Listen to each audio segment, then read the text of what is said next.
इन वक़्तु मौजूदु आहियूं बेलाणी में, जिथे 150 साल खां क़दीमी मातम कयो वेंदो आहे ऐं हिते 11 मुहर्रम हराम जे हिसाब सां आज़ादारी कई वेंदी आहे। अचो त वधीक आज़ादारनि खां पुछो उन्हनि जो छा जोड़ आहे। रजीम बिस्मिल्लाहिर रहमानिर रहीम अल्हम्दुलिल्लाहि अहलिही वस्सलातु वस्सलामु अला अहलिहा। साईं, मुंहिंजा आज़ादारी मज़लूम करबला ओॾी पुराणी आहे जेॾी करबला जी तारीख़। 61 दीन इस्लाम जी सरबलंदी बका ऐं बचाव जे लाइ जेका हज़रत इमाम हुसैन अलैहिस्सलाम जिन पंहिंजे साथियुनि सां क़ुर्बानी ॾिनी, जीअं जीअं सॼी दुनिया में उन क़ुर्बानीअ जो हराम ते आशूर जो जुलूस बर्पा थींदो आहे।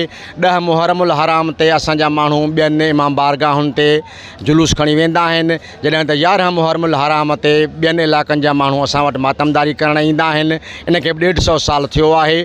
मरकज़ी इमाम बारगाह बैलाणीअ खां जुलूस निकिरंदो आहे, पोइ हुसैनी इमाम बारगाह, उनखां पोइ जिते वॾो क्राउड थींदो आहे, रश थींदी आहे, सहतन जो पेड़ो सहता मोहल्ला बैलाणी, उनखां पोइ अंदरियों अलम, पीर चंगल, सुल्तान कुरैशिया जो पेड़ो, मलाहन जो पेड़ो, ऐं आख़िरी पेड़ो आहे असांजो लाल जो मकान। उनखां पोइ चौक ते मजलिस थींदी आहे ऐं पोइ मरकज़ी इमाम बारगाह बैलाणीअ में मग़रिब खां पहिरियां पहिरियां असांजो जुलूस इख़्तिताम पज़ीर थींदो आहे। सिक्योरिटी जे हवाले सां असां इंतिज़ामिया ते एॾो भाड़ींदा कोन्हूं कि असांखे पंहिंजी अंजुमन ग़ुलामान अहल बैत बैलाणीअ जा 20-25 सिक्योरिटी वारा छोकिरा आहिनि। उन हूंदे बि इंतिज़ामी तौर ते बि पुलिस इंतिज़ामिया या ॿी इंतिज़ामिया असां मुकमल ताउन कंदी आहे। उन मां बि असां मुतमइन आहियूं, काफ़ी असां सां ताउन कंदा रहंदा आहिनि। मोहम्मद वजल फ़रजहम असांजे शहर बेलाणी जी मातमदारी 150 साल पुराणी आज़ादारी जो सिलसिलो हिते आहे।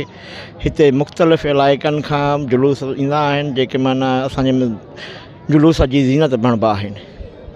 उनजे लाइ असां उन्हनि जा सभिनी जा ममनू आहियूं, शुक्रगुज़ार आहियूं। उन्हनि जा वॾा लख अहसान जेको माना असांजे हिते असां विछायल तॾे ते उहे आया आहिनि। अराकीन अंजुमन ग़ुलामान अहल बैत बहलाणी आवाज़ूं कढियो थो वञे, जेको ज़रिए इमाम हुसैन सां मुशाबियत थो रखे। ऐं असां तव्हां मीडिया वारनि जा ऐं ॿियनि तमामु मोमिनीन आयल जा निहायत ई ममनून मशकूर आहियूं। तक़रीबन हिकिड़ो क़दीमी मातमी जुलूस बरामद थींदो आहे हिते विरहाङे खां अॻु में आहे बेलाणी शहर में। हिते तक़रीबन 100 खां वधीक पुलिस एहलकार डिप्लॉयड आहिनि, जंहिंमें असां CTD बि गॾु आहे, स्पेशल ब्रांच DIB जनाब DI साहब ऐं SSP साहब बशीर बरोज साहब जे अकामात ते तमामु सिक्योरिटी सख़्तु आहे। जुलूसनि जी 4 हिसनि में असां जेको आहे डिप्लॉयमेंट कई आहे, फ्रंट बि कई आहे ऐं रियर बि कई आहे ऐं लेफ़्ट राइट बि कई आहे। ऐं अलहमदुलिल्लाह पुरअमन शहर आहे, अहिड़ो को ख़ासि एप्रीहेंशन कोन्हे, पर तंहिं हूंदे बि मुल्की हालात जे हिसाब सां जेको आहे असां अलर्ट आहियूं ऐं बिल्कुलु असांजी पुलिस ऐं कमांडो सभु जेको अलर्ट आहिनि। ऐं इंशाअल्लाह जुलूस जी हिफ़ाज़त लाइ असां फुल प्रूफ सिक्योरिटी जो बंदोबस्तु जेको आहे करे छॾियो आहे।